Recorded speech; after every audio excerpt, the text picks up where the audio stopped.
Mpuliriza omulungi, nkwaniriza mu katabo kaffe nketta mu bizinga. Katono nnyo okujjukizaako ku ebyo bye twakomako mu kitundu kyaffe ekyayita. Nali mmaze okubeera nga ntuuse ku kisaawe gye nali ow'okukolera obukessi bwange, era eno gye nasanga obufuzi bwa Major Shinolu eyanteeka wansi w'obulabirizi bwa Kapiteeni Akito eyali ow'okunjigiriza emirimu gyange gyonna, n'okubeera nga yali waakumbeerako okulabira ddala nti nali ntuukaganye n'omutindo gw'abo abaali beetaagibwa okukola ku kisaawe.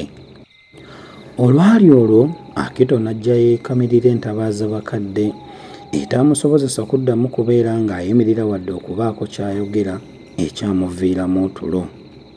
Wano nno nange we nalabira akakisa kange akeeyolese okubeera nga nnyongera okutalaaga ekisaawe ky'ennyonyi kino kyonna n'okubaako obukessi obw'enjawulo bwe nnyongera okukola.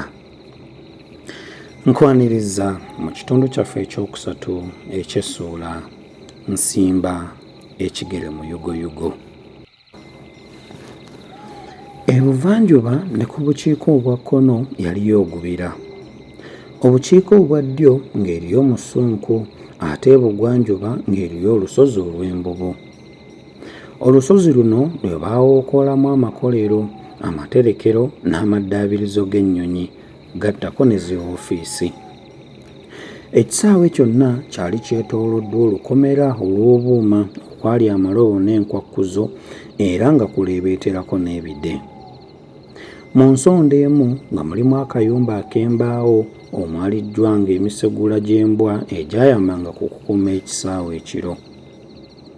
Namagamba g'omuti ogw'amatabi agaayawulira wansi nsi gwe nnyinza okuyitamu singa wabaawo vaawo mpitewo n'emisinde okuddiŋŋana. Naguzuula kumpi n'ensonda emu ku ludda eyali ekibira.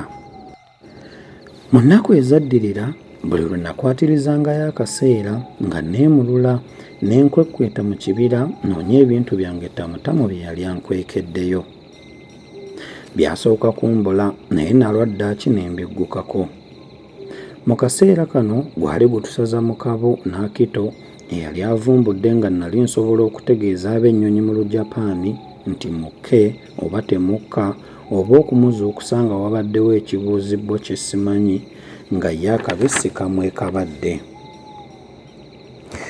Mu ngeri eno nayiga bingi ebikwata ku nnyonyi z'Abajapaani n'embeera z'obudde, anti nga mu woofiisi neetaayanga bwe njagala tewali ankuba ku mukono.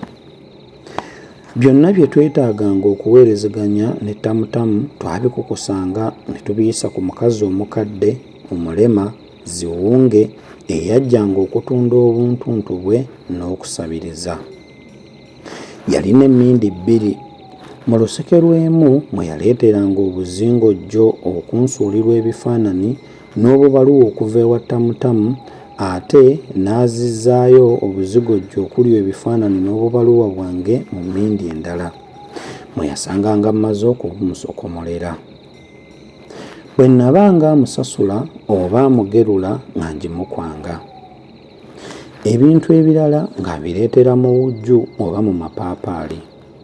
Mu ngeri eno mwe nafunira bubbomu obusirikittu ng'ekkalaamu enkalu. Olwali olwo Akito n'ajja ng'amakerekeete gaakombye gooza lumonde, n'ambuuza oba nga nali ndabye ku nnyonyi z'Abajapaani abakessi.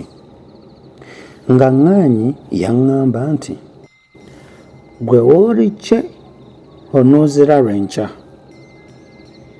Nti nno zonna ziriko obufaananyi bw'eŋŋumbagumba n'obuwanga bw'abafu.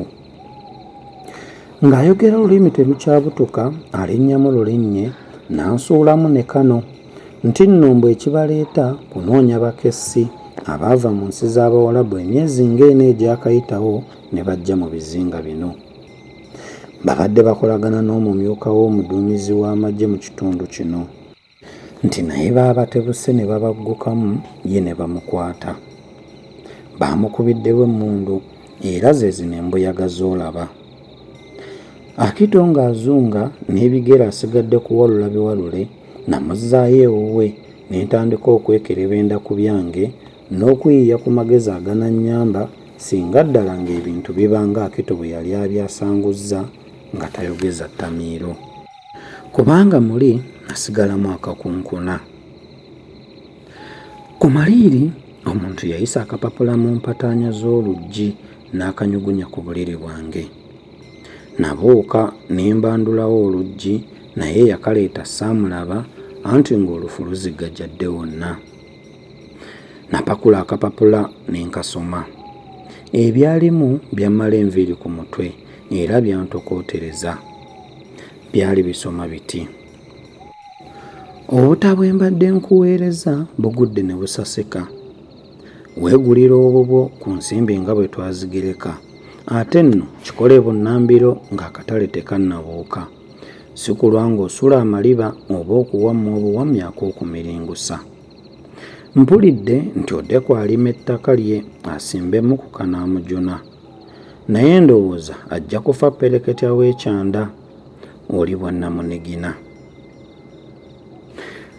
Natuuyana nga ntudde ku buliri ntongojjedde. Kuno kwali kutemyako. Odeku osanga baali bamusse. Ani yali andabudde? Ye nga lwaki okuŋŋamba nti nali nsigadde bw'omu bwa ggereggere? Empandiika yali ya kikazi, naye olupapula nga luwunya akakulumbo kaffe ak'ekikessi ate n'akabonero ku ntikko yaalwo nga ke kaffe ddala akategeeza obulwa. Natengeera.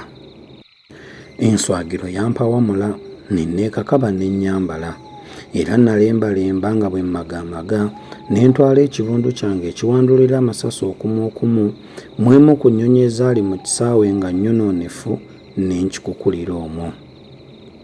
Mba mmaliriza okuteeka bubbomu mu nsawo zange n'akabundu mu kikondoolo ne mpulira okuyira kw'ennyonyi era okugenda okwesimba mu luggya nga yatebenkedde dda ku ttaka. Abaagirimu baagibuukamu bubuusi ne basaayirira nga bwe batemereramu okutuusa lwe beevumbika mu ofiisi ya Meja. Nasemberera ennyonyi ng'enkola eya bulijjo bwe yali. Eribwa lyatandika okuboggolera munda n'obuswandi obusukkulumu. Naddako emabega si kulwa nga lingwako ekiyiifuyiifu ne linga jambula. Kye nali neetaaga okumanya kyali kinziza endyanga. Eno ye yali ddala ennyonyi y'abakessi. Yali etimbaganya obufaananyi bw'engufagufa z'abafu era nga ntwakaavu. Ampuliriza omulungi, nzikiriza tufundikirire awo olwaleero we tujja okusinziira twongere okumanya biki ebyaddirira.